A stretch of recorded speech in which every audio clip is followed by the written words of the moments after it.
everybody. How we doing? Good morning to you. Sunnyvale Reject back in the house with another little video for you. Today we're going to take a look at my Patricia Cornwell book collection. That's right. I know you guys have heard about her. She's been around for a long time, and she is the queen of crime writing. And her novels primarily focus on a medical examiner from Richmond named Kay Scarpetta. There are 28 books in that series, and Kay Scarpetta is a medical examiner from Richmond, right? And the first book of that series, Postmortem, was based on a sensational murder that took place in Virginia around 1990, something like that. And so that's how she got her start. Postmortem was the beginning of it all. And that, I think there's around 37 books now, 28 in the Kay Scarpetta. Then she's got the Andy Brazil, the Win Garano series, and she even wrote a children's book. Now, Patricia Cornwell was born in 1956 in Miami, but then the father left the family when she was 5 and she moved to North Carolina, and her mother was hospitalized for depression in 1961. And Patricia Cornwell herself struggled with depression, as a lot of writers do. And here's one reason why. Writers have to marinate in and think about things and dwell on things that the average person just can't fathom. And that's why they write and other people don't. So writers that I know, most of them that I know, their writing comes from a place of pain, and they just live a different life than average people, So that being said, we're going to dig right in. And all of these books are coming from a woman who's bold and they're well researched, and she is always trying to write a better book. I loved that about her. Hearing her say that if she couldn't write a better book than her last book, then she might as well not do it at all.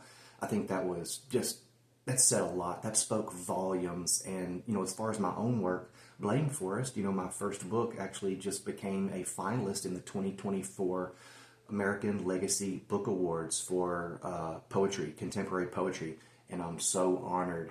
But that was how I got it out of my body, put it on the page, and said goodbye to all the pain that was in my body. And hey, I tell my students the same thing. You can write out trauma. While Patricia was in North Carolina, she ended up going to King College, and I think she graduated from Davidson, which is a phenomenal college, great college there in the mountains in North Carolina. She's written about, 37 books, like I said, and I think she sold around 125 million copies of those books, so the world is listening. She's not the first person to write crime fiction. I think Raymond Chandler was one of the first and probably the best, but his was focused on a hard-boiled detective, and hers is focused mainly around the forensic science of the crime itself and, how it works interdepartmentally there with the police department, the forensics, the autopsy, the CSI people gathering evidence, and it's just fascinating. I love it. So without further ado, let's dig in. The very first book of the series, we're going to start with Kay Scarpetta, is Postmortem. It's fallen apart because this is the only book I've read by hers, but I am about to dig into everything that she's ever written. I read several books at a time, and these are good books that keep you on the edge of your seat, and you learn something, and boy, are they gritty.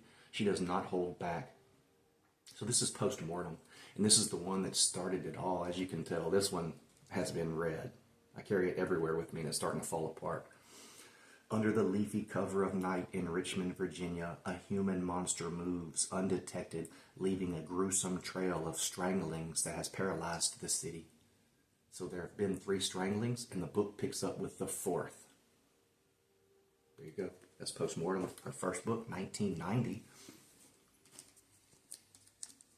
All That Remains. These are all in publication order. I don't have all of the Kay Scarpetta books. I've got about half. I think y'all saw this one before. Yeah. Great picture. But as y'all know, she was fairly addicted to Botox, and her face changed over the years, and it's plain to see on the back of her covers, and it's kind of sad. I think this one was signed. Yeah, this one was signed. All That Remains was book 3. Cruel and Unusual. I'm going to tell you the truth. I first started buying these books because they're just beautiful. They're just beautiful. But after reading the first paragraph of Postmortem, I knew I was going to like her work. So I loaded up, baby. That's a great picture there. Yeah. Cruel and Unusual. This is all embossed in gold. It's very nice. It says, 11:05 p.m., convicted murderer Ronnie Joe Waddell is pronounced dead in the Commonwealth of Virginia's electric chair. In the morgue, Dr. Kay Scarpetta has been waiting for Waddell's body. It's a strange feeling preparing for an autopsy before the subject is dead, but Scarpetta's been here before. As Virginia's chief medical examiner, she knows the tension of watching the clock as the execution hour draws near. But guess what? After the man is executed, the murders don't stop. Oh boy, look at this beautiful copy of Body Farm, embossed. Yeah, beautiful copy of Body Farm. There she is looking cool as hell with that badass leather jacket. Yeah. Body Farm. Little Emily Steiner is dead. She left a North Carolina church meeting late one October afternoon and strolled along a lakeside path toward her house, just 2 miles away. Who met her on the path? Who followed her home? Kidnapped her from her bedroom and left her body by the lake days later? Question mark. You have to read the book to find out. Body Farm, Patricia Cornwell. Then we have From Potter's Field. I bought this at that Salvation Army I'm always telling you guys about for 27 cents. It was 25 cents and then like taxes, and this is a mint, brand new, fine, whatever you want to call it. Beautiful hardback. Christmas Eve in Central Park, Temple Brooks Galt stands over his latest victim, washing his bloody hands in the snow. Pleased with his new kill, he lifts the heavy steel door of an emergency exit and disappears into the fetid tunnels of the New York subway system. Potter's Field. She gets right to the point in her blurbs, right? Or her book descriptions. Oh my God, I love this copy. I bought this because of the way it looks. It's just beautiful. Really, look at that. It's got that Mylar. Is that what it's called? Plastic cover over it. But this is just a beautiful book. Nice picture on the back. Let's see. Oh my gosh, yeah. Y'all have seen this one before probably, but it's signed. Maybe you haven't seen it before, but it's signed, first edition, first printing of Cause of Death. Let's see what this one's about. Through 6 harrowing, expertly crafted crime novels, Patricia Cornwell has earned an international following of passionate readers who are addicted to her singular blend of spellbinding storytelling, absorbing forensic detail, and characters who grow more complex and interesting with each book. We knew that already. New Year's Eve and the final murder scene of Virginia's bloodiest year since the Civil War. That's saying a lot. Takes Scarpetta 30 feet below the Elizabeth River's icy surface. A scuba diver, Ted Eddings, is dead. An investigative reporter who has a favorite at the medical examiner's office. Was a favorite at the medical examiner's office. Was Eddings probing the frigid depths of the inactive shipyard for a story, or simply diving for sunken trinkets? We don't know that yet. We're going to read the book and find out. Beautiful, beautiful copy. Let me just see if this one... Yeah, very nice. Okay, now we have Unnatural Exposure. Another beautiful copy. There's a saw blade with some blood dripping down. It's reflective silver, and there's some shading here, and this is embossed. It's very nice, solid hardback copies of her books. Who knows what that is? That's probably set up by some design team, but I know she reads a lot. She really researches her projects. And as I said in another video, she sits in on autopsies. She does ride-alongs. She's in the ER, and she's picking it up from, those who do it every day. So, yeah, first edition, first printing of Unnatural Exposure. What's next? We got Point of Origin.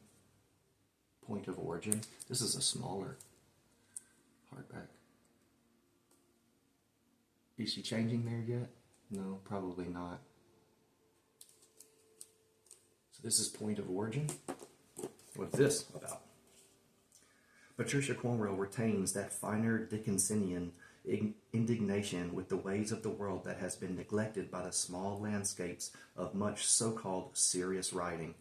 From the New York Times #1 best-selling author of Unnatural Exposure and Cause of Death comes a white-hot new Kay Scarpetta novel that pits Virginia's chief medical examiner against an audacious and wily killer who uses fire to mask his crimes. Boom. Point of origin.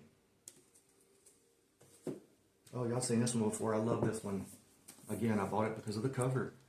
And then when I got it in the mail, oh boy, I was really excited. Do you guys like to just look at books? Do you like to just hold them? I keep books on my shelf for years before I read them. And the truth is, when I get tired of looking at them, that's when I read them, and then I get rid of them and replace them with fresh, new copies. I use it as therapy, you know. I walk around my bookshelf and look at it, pull the books off the shelf, read a few pages here and there. It's like watching fish swim. It puts me totally at peace. And as y'all know, this was also first edition, first printing, signed copy, black notice. Right, where are we at now? Oh, The Body Farm. Yeah, I had a paperback copy of The Body Farm too. I got this so that I could read this one and not destroy the hardback, because I give books hell when I'm reading them. I carry them everywhere. They fall out of my book bag. Kids pick them up and look at them at school, that kind of thing. And you know, they don't know how to treat a book. You ever seen a person that doesn't know how to treat a book, open it up, they bend the spine like they're trying to crack it in half? What the hell's wrong with those rascals? Back to it. Look at this. Blowfly. What a beautiful copy. Great design. Look at that fly. This is gloss, and this is matte, and this is all embossed, and this is reflective. Can you see? Blowfly. Yeah, beautiful copy. Yeah, she's starting to change here. See her face changing a little bit. I guess it's like tattoos. You know, people who get Botox, they love it. They love that shit. They can't get enough. But have you ever noticed, honest to God, people who get plastic surgery on their face, they always look alike? They look alike. What the hell? What is Blowfly about? Blowfly is a first edition, first printing, but it's not signed. And it says, in Blowfly, Scarpetta stands at the threshold of a new life after her work as Virginia's chief medical examiner has come to a jarring end.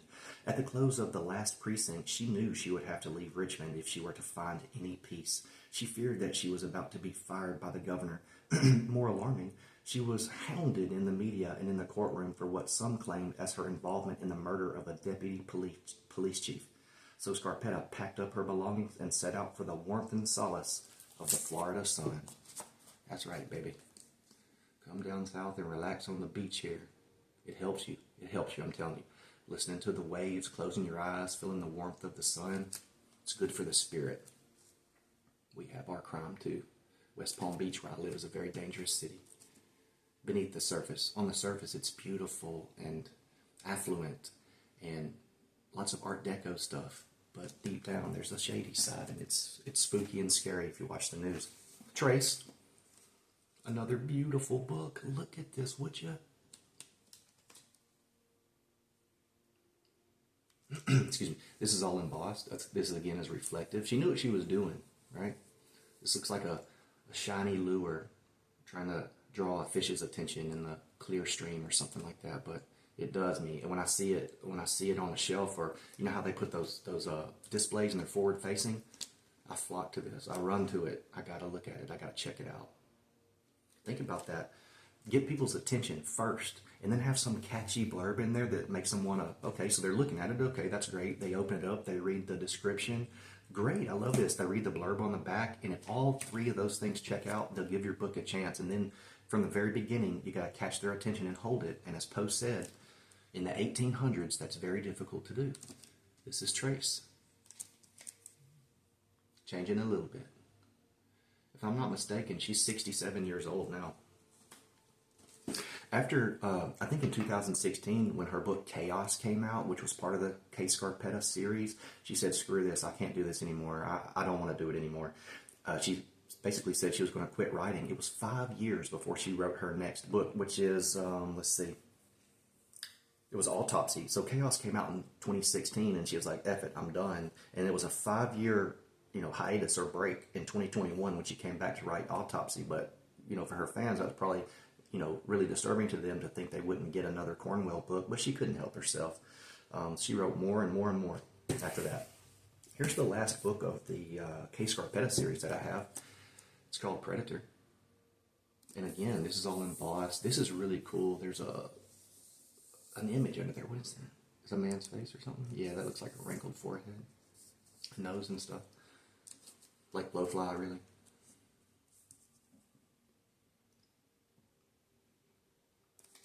There's her palace. So this is The Predator, the last book I have in the Kay Scarpetta series, but there was, let's see, 1, 2, 3, 4, 5, 6, 7, 8, 9, 10, 11, 12, 13, 14 more books, ending in 2024 with Identity Unknown. So that's Predator, the last book of my Kay Scarpetta series, and it says, Predator is the terrifying new Dr. Kay Scarpetta novel from America's #1 best-selling crime writer. Can't argue with that.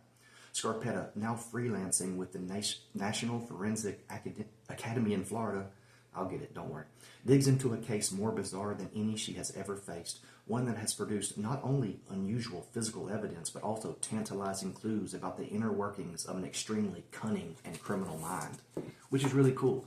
In her books, I've noticed that you get the criminal mind. You get inside the criminal mind, right? But you also get in the mind of those that are trying to get to the bottom of the crime and give those victims justice and their families, right? So you get in the mind of the detectives. You get in the mind of the forensic examiners, I guess. The CSI people. Really cool stuff. And she doesn't overload you with medical jargon. No, it's just enough to make you get interested, to keep you interested, and you walk away learning something, that's for sure. Okay, so that's Predator. Now, out of the, what is it? Let's see, this is At Risk. At Risk was 2006. That's Winston Garano.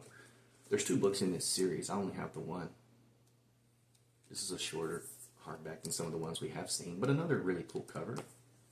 I don't know if that's a bullet hole or some busted glass or whatever, but we got a little blood there. This is embossed. Gloss and matte. Really cool combination there. She liked that picture, obviously. She's a little bit further away from the camera than she is in some of her other photos, right? But that's At Risk. Let's see.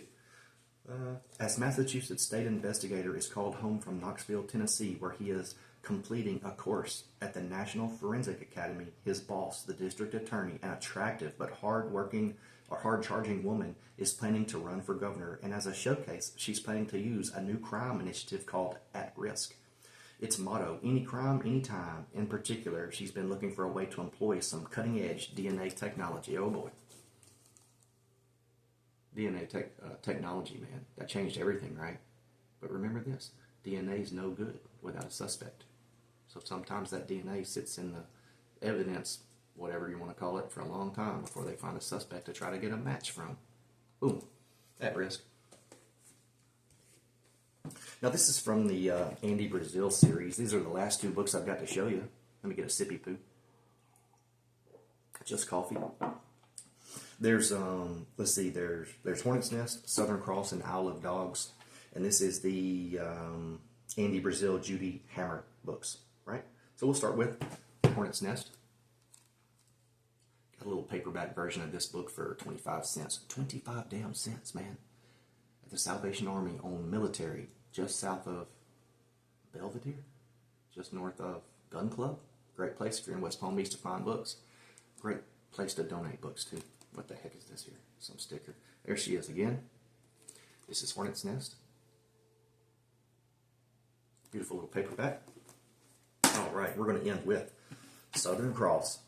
Boy, this is a nice book. I don't have Isle of Dogs, which is the 3rd book. I think Southern Cross is the 2nd book of the Andy Brazil, Judy Hammer book series. Look at that. Beautiful copy. Blue. You got the Confederate flag there. Southern Cross is embossed. That's beautiful silver. It's all embossed too. Blue. Look at that nice spine that stands out among the other books that are around. This is a different type of picture. Y'all like that? What do you think? What the hell is that she's looking at, man?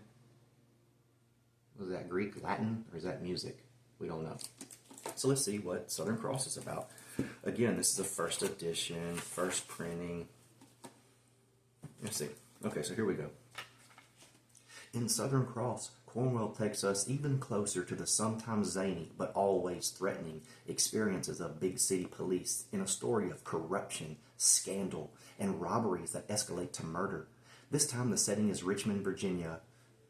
Well, they're all pretty much set in Richmond, Virginia, where former Charlotte Police Chief Judy Hammer has been brought by an NIG grant. What the hell is that? NIJ grant? We'll have to figure that out. To clean up the police force, reeling from the recent death of her husband. And resented by the Richmond Police Force, city manager and mayor, Hammer is joined by her deputy chief, Virginia West, and rookie Andy Brazil on the most difficult assignment of her career.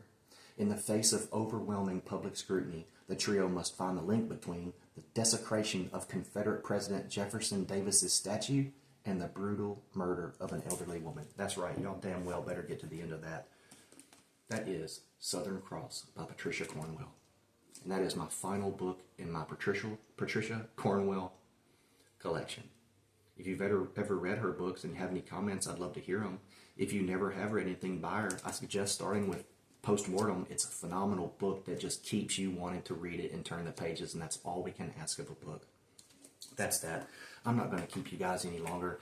I can't tell you how much I appreciate being able to talk to you guys and show you my books. And as always, any comments are welcome.